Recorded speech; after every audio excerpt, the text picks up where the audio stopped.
كنتم خير أمة أخرجت للناس تأمرون بالمعروف وتنهون عن المنكر وتؤمنون بالله. الحمد لله رب العالمين والصلاة والسلام على أشرف الأنبياء والمرسلين وعلى آله وصحبه وسلم تسليما كثيرا. Alors vous l'avez compris, on va parler d'une parole.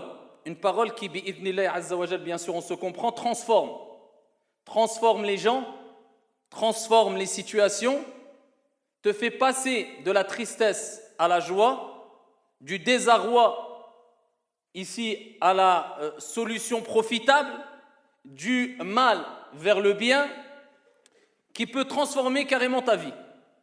Et qui transforme et qui peut transformer bi'idhnillah azza wa jal chaque situation délicate, difficile, dure, pénible que tu rencontres tout au long de ta journée. Elle transforme par la permission d'Allah azza wa jal. Elle change. Elle te fait passer d'une étape à une autre étape, d'une situation à une autre situation. Elle peut tout changer et faire changer les choses simplement en la prononçant. Et c'est donné à tout le monde, à toutes et à tous de la prononcer. C'est une parole très simple à dire et c'est une parole que beaucoup de musulmans et musulmanes, croyants et croyantes, prononcent, mais malheureusement. Je ne dirais pas beaucoup, mais certains, pour rester positif. Certains soit la prononcent mal, ou soit ils n'ont pas compris qu'est-ce que vraiment cette parole. Je ne dirais pas ils n'ont pas compris les trésors que renferme cette parole, tout simplement parce que le prophète alayhi salatu wassalam a rappelé que cette parole en elle-même, kanzun min kunuzil jannah, la parole en elle-même, c'est un trésor parmi les trésors du paradis. Donc, ce n'est pas assez complet le fait de dire elle renferme des trésors. En elle-même, c'est un trésor, plus que cela. Le prophète a dit c'est un trésor parmi les trésors du paradis.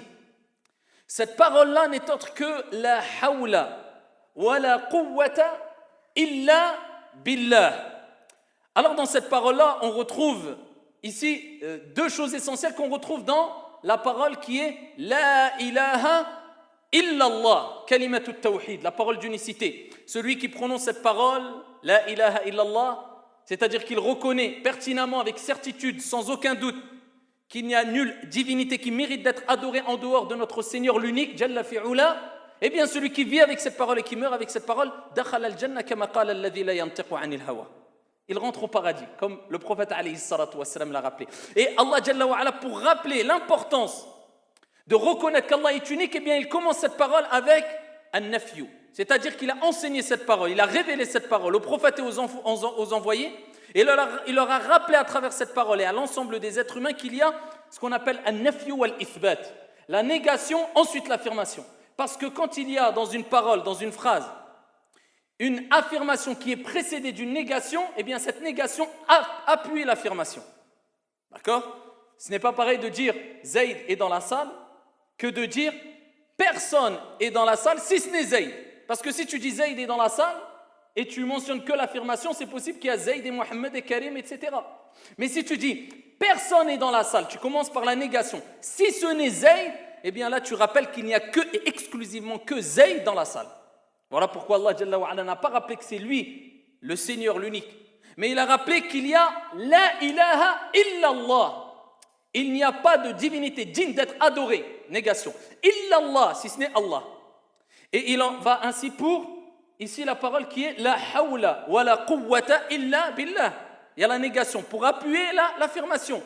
La hawla, ce n'est pas la hawla. Alors ici je rectifie un peu. Certains quand ils prononcent ils disent la hawla wa la quwwata illa billah. La hawla. Et il faut bien prononcer les invocations et les évocations pour qu'ils aient de l'impact. Parce que certaines personnes malheureusement, alors je ne parle pas de ceux qui font le maximum d'efforts et qui n'arrivent pas, ils ont des problèmes de prononciation. Allah Jalla wa ala, sa miséricorde est vaste. Et Allah Jalla wa ala nous dit dans le Coran la yukallifu Allahu nafsan illa wus'aha. Et Allah dit fattaqullah mastata'tum.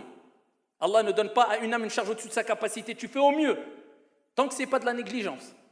Et Allah tabaraka wa ta'ala dit craignez Allah autant que vous pouvez. Tu fais au mieux. On n'est pas des anges ou des gens parfaits ou des... Fais au mieux, mais au moins que ça ne soit pas dû à al-ghafla, à la négligence, l'insouciance. Donc ici, on dit la hawla, laysa la hawla. Et on termine, on ne dit pas la hawla. Ba'd al-ikhwa et al-akhawat, qu'est-ce qu'ils disent quand il y a une musiba, un malheur, et on en parlera de cela rapidement, ils disent la hawla. L'air de dire, je veux dire la hawla wa la quwwata illa billah. Et ouais, kammil, termine, dis la hawla wa la quwwata illa billah. Pourquoi? Parce que là tu es en train de dire, il n'y a pas de transformation, il n'y a pas de changement, il n'y a pas de force. Ça veut dire quoi, il n'y a pas de force? C'est comme si tu dis, il n'y a pas de force.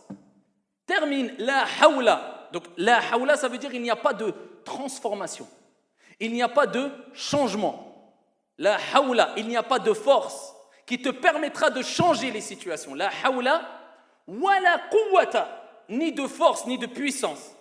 La hawla, transformation, wa la quwwa, force, ni transformation, ni changement, ni force, illa billah, si ce n'est par Allah tabaraka wa ta'ala, à travers l'assistance d'Allah Jalla wa ala, si Allah Jalla wa ala le souhaite et le décide. Car at-tawfiq min Allah, la réussite vient de notre Seigneur tabaraka wa ta'ala.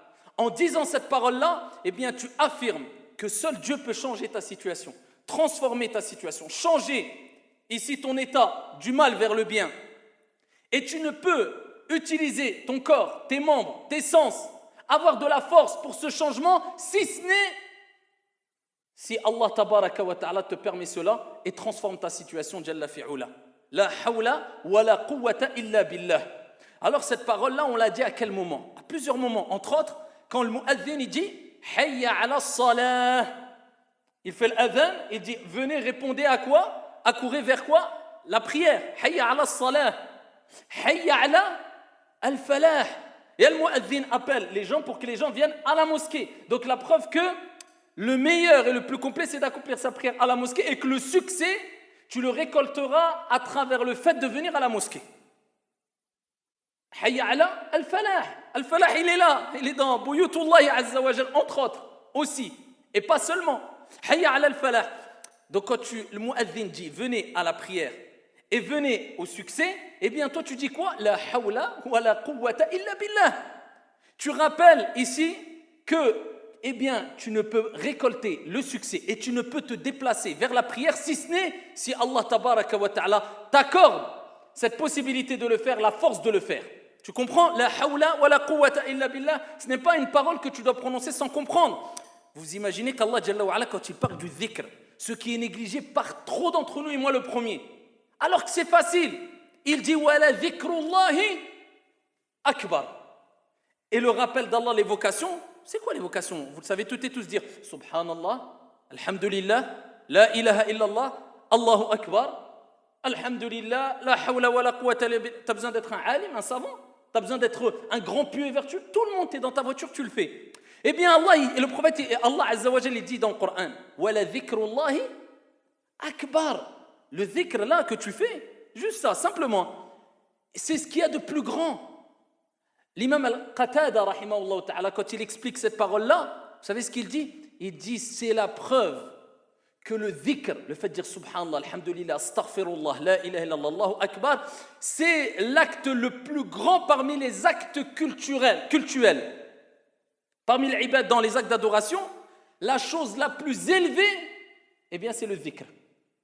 Et c'est pour ça qu'on retrouve même dans les actes d'adoration pratiques, les plus importants comme la prière, on retrouve du dhikr dedans. Dedans, c'est quoi la prière? Subhanallah, alhamdulillah, la ilaha illallah akbar. C'est du dhikr. Le dhikr, c'est ce qu'il y a de plus élevé.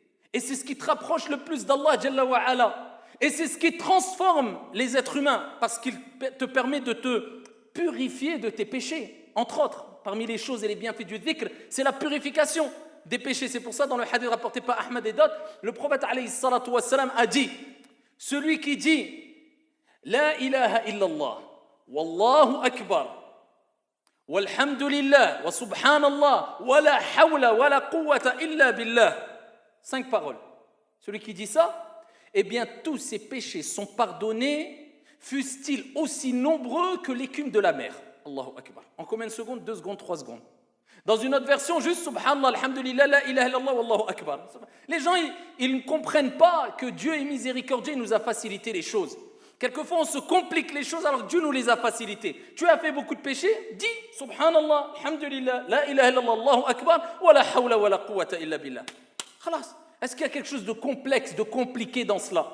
Et chaque parole renferme des trésors. Et parmi ces paroles, il y a une parole qui est en elle-même un trésor. Le prophète alayhi salatu wassalam fait sahih, il dit, ici, ne vais-je pas t'indiquer, ala adulluka, ici, ne vais-je pas t'indiquer une parole qui fait partie des trésors et qui est un trésor parmi les trésors du paradis?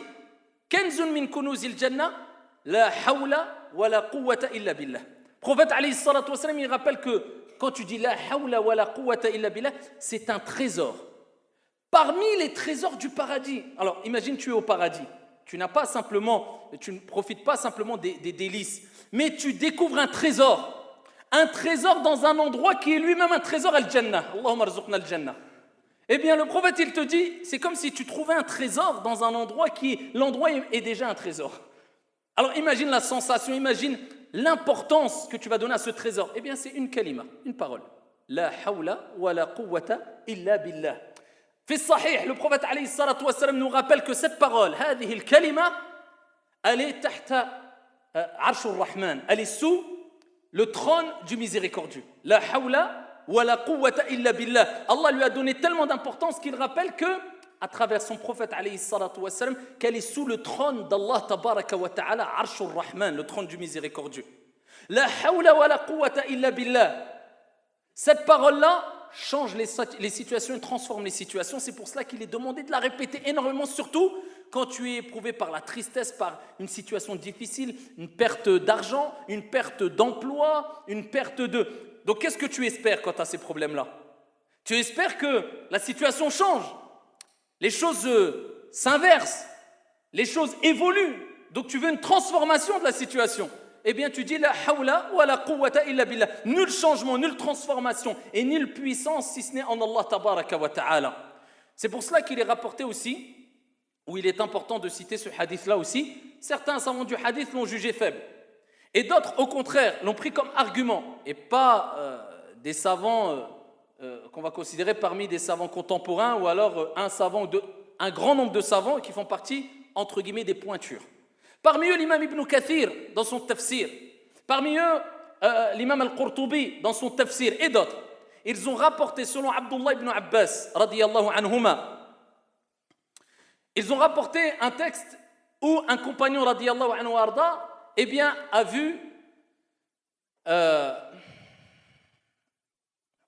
Auf ibn Malik, rahimahullah ta'ala, a vu son fils être capturé. Donc son fils a été capturé.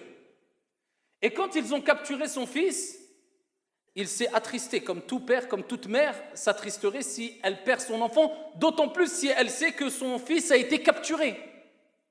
Vous imaginez la situation dans laquelle tu peux être si tu entends que ton fils a été capturé, ton fils a été kidnappé, imagine-toi l'état de la mère. Mais tu as le prophète alayhi salatu wassalam à côté de toi. Donc tu te diriges vers lui. Comme les gens aujourd'hui, souvent ils ont tendance, et moi le premier, on a tendance quelquefois à... C'est comme ça l'être humain, sa foi elle baisse, elle monte, mais quand on a un grand malheur, on a tendance à revenir vers la religion ou vers les gens de science. On a envie de se confier, on a envie de... Et ça, je rappelle encore une fois, comme je le rappelle souvent, si tu veux que le résultat positif vienne rapidement, précipite-toi à demander d'abord l'aide d'Allah Azza wa Jal avant d'aller voir les gens. Eh bien, on a tendance à aller voir les gens. J'ai besoin d'aide, etc. Imagine-toi à leur état. Ils ont le prophète alayhi salatu wassalam à côté d'eux.